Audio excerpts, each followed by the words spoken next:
Hello everybody, my name is Eagle Doc.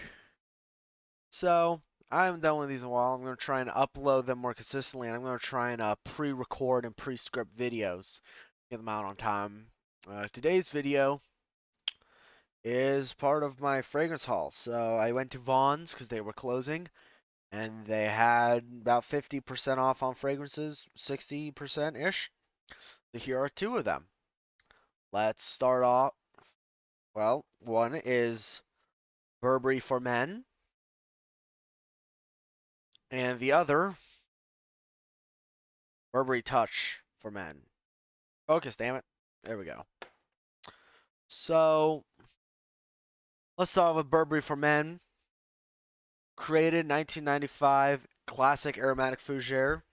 I mean, technically, Fragrantica calls it a woody aromatic. Well, let's just go with that. Notes, top notes, mint, lavender, bergamot, and thyme. Middle notes are cedar, sandalwood, geranium, jasmine, and oak moss. And base notes are musk, vanilla, and amber. Typical fougere scent. First smell before smell spraying. First smell before spraying. God, it smells good. It's almost a sweet barbershoppy fragrance.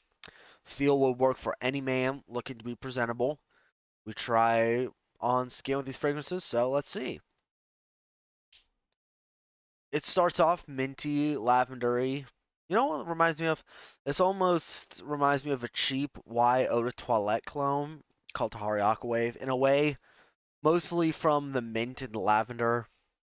Fresh, spicy, citrusy, minty, fresh, clean. It eventually goes to a nice, creamy, woody note. Probably the sandalwood and definitely the vanilla. Nice, sharp note that's a not out of place cedar, but some cedars can be kind of pencily. This is not that. Now mine's a 2015 batch, so pre-reformulation. Supposedly the new Burberry suck, but I don't know if you want the difference. This is how the old Burberry for Men looks. If it will focus, focus, focus. It's not focusing. I hate this camera. I hate this camera. L plus ratio. Focus. Whatever. So you can see that it has a ridged cap at the bottom, and it has a red box. Well, the new one looks like a red version of Burberry Touch, Burberry Brit for Men. I can tell you that this one is amazing. I haven't tried the new batches, but this is the kind of fragrance you can wear all around.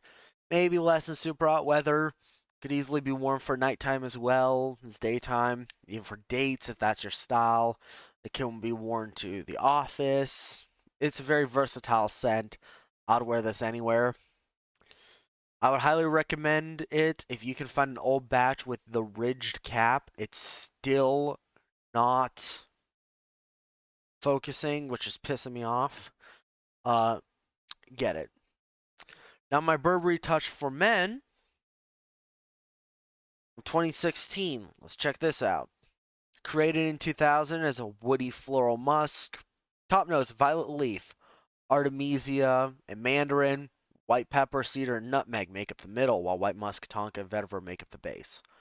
So let's start off. It's oddly sweet.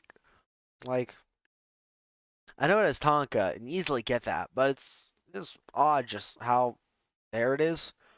It's pretty musky, but not in the kind of Burberry for Men way. It's clean, powdery. You get a floral note, a powdery violet leaf in a way. You get the powdery violet leaf. I mean, violet comes in a few forms. Sometimes very grassy, sometimes very powdery. Most iris notes you see are actually violet. Most iris doesn't use actual orris butter. That's almost its own separate note. Uh, in this case, it's a powdery, irisy feel, very soft, gentle, smells good.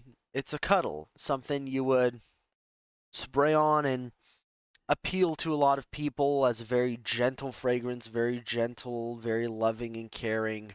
That's how I see this fragrance generally. It's also really clean, really nice. That's really nice cleanliness. Probably due to the vetiver and cedar. You can definitely pick out that there is cedar in here. Vetiver, it's a little harder. but you can as well if you know what you're looking for. Good for casual wear, office or school, all weather, all seasons. It's a compliment puller. It's very appealing. If you can find it at discounters, it's great. If you're on a budget, you need this. If you're not, this is a good one to go for anyways. It's a cheap, dumb reach fragrance. If you can get the old batches, this one's a 2016, get it, but it's not mandatory as opposed to Burberry for men or even older batches of Aramis. Aramis? Aramis. Yeah. So generally, I would say these two fragrances are home runs. If you can find an old bottle of Burberry for men, get it. And no matter which one you get Touch. If I had to get one at discounters, as sad as I am, since I prefer Burberry for men as a barbershop fragrance, Touch is just more versatile. It's not a panty dropper fragrance, which, might I say, is a fucking stupid thing. And I hate it when people say that. But I love it because it's a nice, gentle, cuddly fragrance. It's not the fragrance you'll have one night stands with, but a fragrance you would wear for a long term romantic relationship. This is the kind of fragrance that you sit down, watch a movie by a bonfire, and cuddle with. It's also a very well working fragrance for the office. It's not very strong or off putting, it's very smooth, very soft, very light. It is a fragrance that's really nice to wear, and I can see a lot of people enjoying it. Love both these. Pick them up if you can. If you can find Burberry in the old bottles, go for it. If you can find Touch at all at a good price, especially at discounters, go for it. I mean, there's really nothing that I can say that's bad about either of these. Uh, they hold up well compared to some other fragrances. We know some old fragrances don't hold up well. Of course. But but no, I really like this fragrance. I would highly recommend it. Thank you very much for watching. This has been Eagle Duck, signing out. Pizza.